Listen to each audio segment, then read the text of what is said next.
The sound of the handcuffs closing around her wrists echoed through the quiet morning air like a shot fired in peacetime sharp, shocking, final. It wasn't just the physical sound that turned heads along the tree-lined street of Arlington, Virginia. It was the image, a tall, poised black woman in civilian clothes being shoved up against the hood of her own luxury sedan by two white officers who clearly had no idea who they were dealing with. Colonel Jocelyn Monroe didn't resist. She never had to. Her power came not from brawn, but from the weight of her name, her record, and the 4 stars hidden beneath her tailored trench coat. A name that had echoed in strategy rooms from Ramstein to Kabul, in situation room briefings few civilians even knew existed. She didn't flinch as the rough hand twisted her arm unnaturally behind her back. She didn't protest when her cheek pressed against the metal hood of her car, still warm from the early spring sun. "You're resisting arrest," the shorter officer barked, even as she stood motionless. "No, officer," she said evenly, her voice calm, controlled, a blade rather than a hammer. "You're violating a federal directive and unlawfully detaining a U.S. military officer. In 20 minutes, you'll be begging to keep your badge. In an hour, you won't have one." The taller one snorted. "Lady, you're not special. You people always think you're above the law." Jocelyn turned her head slowly to face him. "That's the first true thing you've said. I am above your law." The bystanders who had stopped to witness the scene were unsure whether to film or flee. Phones were out, of course. Everyone recognized when something wasn't right, even if they didn't yet know just how wrong this was. She had only stopped for a cappuccino. After 22 straight hours on a transatlantic military transport jet and a classified briefing in Wiesbaden, all she wanted was 10 minutes of quiet before walking into the Pentagon to deliver a report that could shift the balance of regional command in Central Europe. Instead, she was being frisked on a public street by 2 local cops who couldn't tell a civilian from a legend. The incident had begun before she'd even closed the car door. One officer had driven past slowly, then again, circling back with deliberate interest. A suspicious vehicle, they would later claim.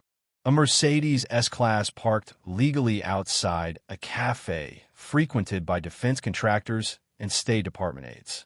Not the kind of place where a stolen car was likely to turn up. Not the kind of place where a woman like her was expected. She remembered the way they'd stared when she stepped out. Her mocha skin, her purposeful gait, the single braid that fell down the back of her trench coat.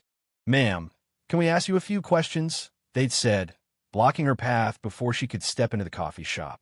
She had replied with equal civility. "Certainly, but I'm on a tight schedule. Perhaps you could tell me what this is about." "You fit the description," one of them muttered, eyes flicking from her face to her license plate, then back. "And what description is that?" He didn't answer. Instead, he asked for her ID. She handed it over without a word.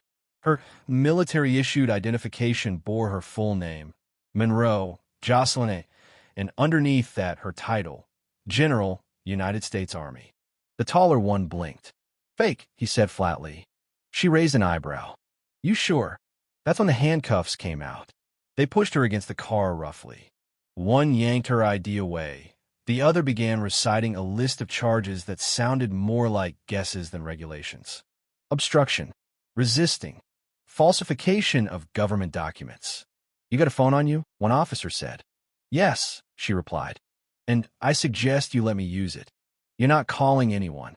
She looked directly at the young woman who had paused on the sidewalk, clearly unsure what to do. "Miss," Jocelyn said, calmly but firmly, "there's a protocol you need to follow.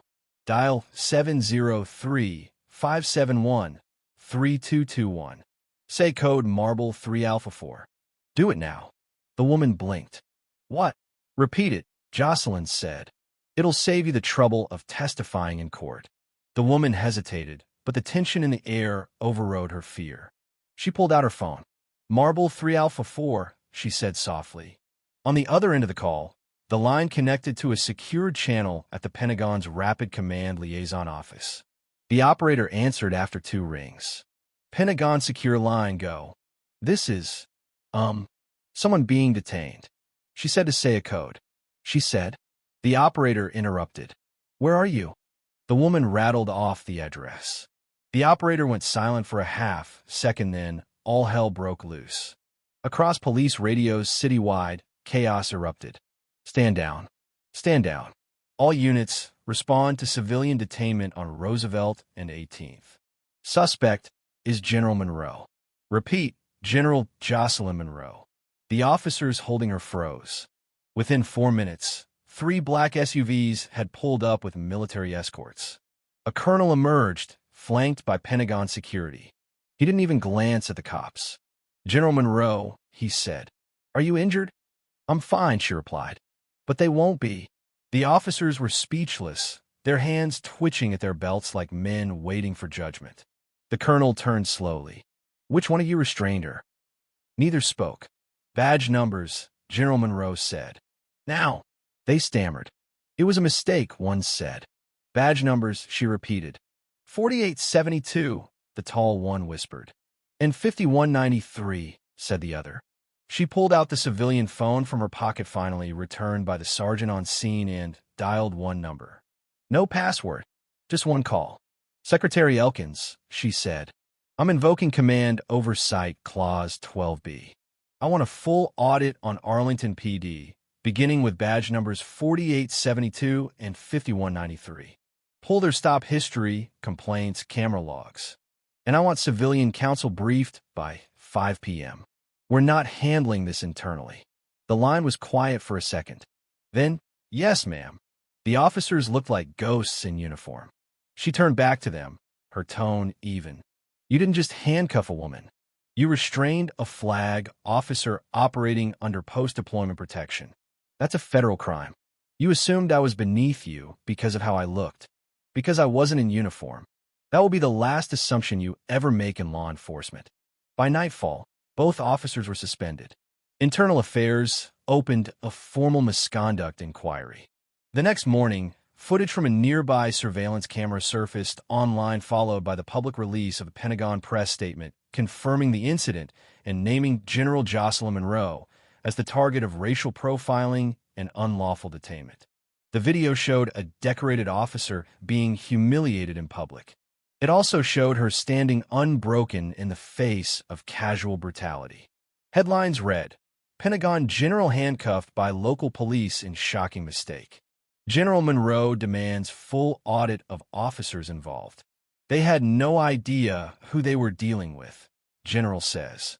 But perhaps the most powerful image came the next morning, when General Monroe walked up the steps of the Pentagon flanked by aides, reporters, and a camera crew from C-SPAN.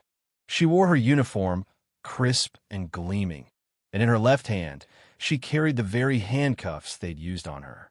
Polished, preserved, framed behind glass. She handed them to the Pentagon museum curator. "Put them next to the Desert Storm exhibit," she said. "Let people remember that some battles are still fought on American soil." And with that, she turned and walked into the building, her heels echoing with every step. Because rank doesn't end with a uniform. And justice, when done right, never whispers. It roars.